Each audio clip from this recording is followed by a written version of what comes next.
Hi, this is my review of Army Group North, published by CSL. It's part of the Destroy All Monsters operational series.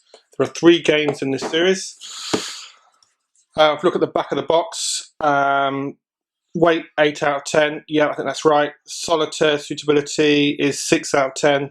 Yeah, I mean, I've played it solo. There's no AI bot to play against, but it solos pretty well. And you can play it two-handed, no problem at all.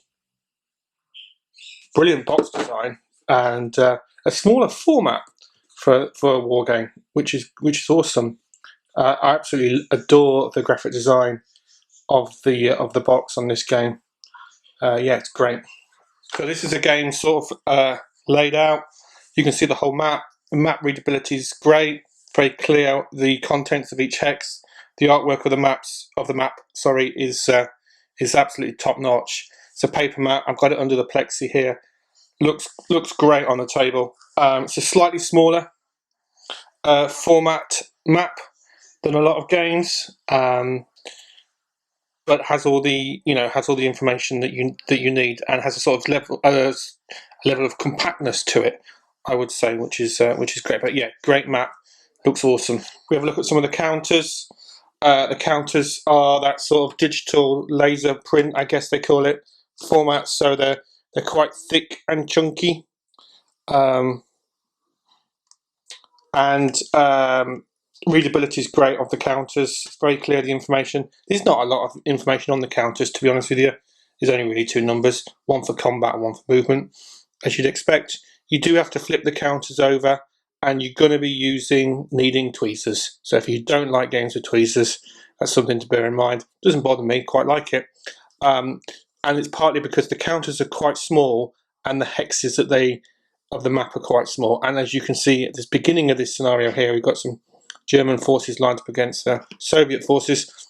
It's quite compact, quite close. So physically, moving the counters about, tweezers are the way to go. Didn't bother me at all. Quite enjoyed it. And definitely stacks. There is some stacking in the game. It's not massive. 4 counters maybe. Majority playing it solo anyway. I found it more to be 2 or 3, to be honest with you. You get these. The game has a very interesting mechanic about taking casualties. So you don't flip the counter over to take step losses. Instead, you record the losses using these counters here. So if a counter takes 1 loss, you put the 1 loss counter on top or underneath to your preference, and so forth, which works pretty well. You also get a player aid to manually record those if you don't mind a bit of bookkeeping. Again, I don't mind a bit of bookkeeping, actually. Quite enjoy it in a strange way. But you can use the counters absolutely just fine. Again, slightly smaller format, not too many pages of rules for the complexity of the game. And I think, actually on the back is the main chart you're going to be using, which is the combat results table. I'll talk more about that in a second. But if we just have a quick look, how many pages of rules are there? I'm going to say about 20. Yeah, 19, 20 pages of rules. There are also optional rules, and there are rules specific to this particular scenario, because obviously, there's a few games in this range now, so they all use the same core rules and then some specific things to this specific game, which is great. Overall, I would say the rule book reads pretty good. It's well edited, very well written. I didn't really have any problems reading the rule book and deciphering and working through the rules. Again, I like to learn games by play, so I laid some counters out, did some combat, did some movement, and learned the game that way. Pretty straightforward, I found, actually. And the game has quite a few interesting mechanics that I'm going to talk about now. The game has a really interesting combat series of game mechanics. So the way that it works, each counter will have a combat value or stack, and you refer to this chart for that value to show you how many dice you roll and the result of that dice roll, basically. So if a combat value is, say, 15, you get 3 dice, you roll on the chart there, 15, all the way down to whatever number you get. That tells you the I forget what they call it now, but the points that scored against the enemy counter. The opposing enemy counter does exactly the same thing. The stack or counter that scores the most points wins. That's it in a nutshell, actually. and it's quite streamlined and works quite well. Once you've been through it a few times, it moves it along quite a nice brisk pace, I found, which is awesome. Then the other thing we should have a look at here is the player aid. I'm just going to focus in on that for a second, make sure it's in focus. The player aid has all the different charts and tables that you need for the terrain, which is very straightforward. And also, when you perform an attack, you have to decide what type of attack you want to perform. That depends a little bit on your placement in relation to the enemy, and therefore how many movement points you have. So attacks cost movement points, and there are different levels of attack. So you've got a meeting engagement, which costs 0, through to a penetration, which costs all of your movement points. So you kind of have to be in the hex adjacent.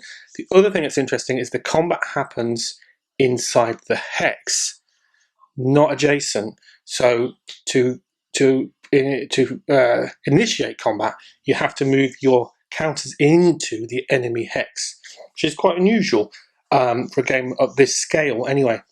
And then the defender chooses their defense type. Basically, the attack type and the defense type give bonuses or negatives to each combatant. It's very streamlined. I haven't seen this type of mechanic work or in many Eastern Front games at this scale. I've seen it in a few other historical games, but not so much Eastern Front, so it's quite interesting. It worked pretty well. Once you've got your head around it, it doesn't take long to work it out. It does move at a really brisk pace, and this game is designed to be played in 2 hours. I broadly would agree with that. So yeah, I thoroughly enjoyed this. One of the things I liked about the game the most.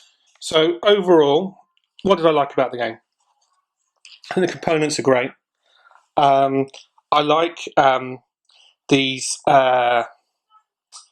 print-on-demand type games. This is not the only publisher that uses this method. I always find the components quality has a sort of just a really nice, more tactile feel to it. The counters are nice and chunky. It's the quality of the components is great. The artwork is outstanding. Thoroughly throughout the game. Not just the artwork of the cover, but the map, the readability of the counters, the readability of the map, so all top notch. The other thing I like about it, small footprint. I've got lots of games that require big tables, or this table and another table combined. It's nice to have something, enjoyable to have something that you can play in an evening, which is again is a great bonus for me. And on a small footprint, it means I can have my laptop next to me if I'm doing some, other things, or I'm looking into the history of this particular moment, of this particular battle, particular theatre of war. I find that super great. So nice, great small footprint, high quality components. It is obviously Eastern Front. The game's going to play out, from my experience, broadly the way the Eastern Front games generally do. The Germans, the Axis forces, are going to have an advantage at the beginning and work their way through. And taking Leningrad can be a challenge. You've also in this game got the Finnish troops up at the top there, having having battles with the Soviet troops at the top. It's got all that drama and drive of the Barbarossa theatre, which is great. I've got quite a few games that cover this particular point in history. What this game does, I'm going to go on a limb here and say it's got some interesting mechanics. It's got interesting mechanics around combat, which are quite, like I said, quite unique. I've not seen in too many of the Eastern Front games, but quite compelling, and it has that brisk pace once you've been through that combat loop a couple of times, and extremely enjoyable. So yeah, I've thoroughly enjoyed playing this. I've played it solo a few times now.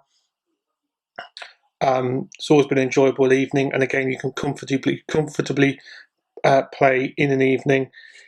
Is it a game? I think that's where it shines. I'll be honest.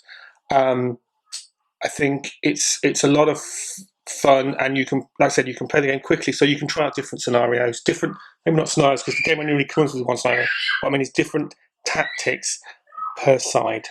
So you could try this. Well, I've got here loads of Soviet counters all on the defending line at the beginning. maybe try another game with some more, a bit more, because I've got more than you need technically, more a bit inland. Do you know what I mean?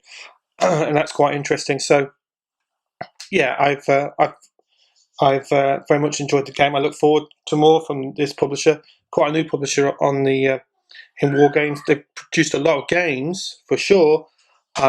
This is the first one that I've had from them, but very much enjoyed it and looking forward to playing this game more. I am tempted to get all three, so you can combine them into a mini monster and have that whole Barbarossa campaign. That would be a fun. I think that would take you longer to play than an evening. I'll be honest with you, but set up over a few evenings. I think where that game could shine is if you've got if it's four players or 6 players even, and you've all got one section of the map all playing at the same time. That could be really fun. I kind of feel that maybe that's a real moment to be able to play that game in that way. So yeah, I might see if I can do that with my kids. Yeah, maybe. But yeah, great game. Thoroughly enjoyed playing it. Great components. I enjoyed it a lot, and I was happy to try out some of those mechanics that, like I said, not seen too many times before in this campaign. So yeah, great stuff. Thank you for watching.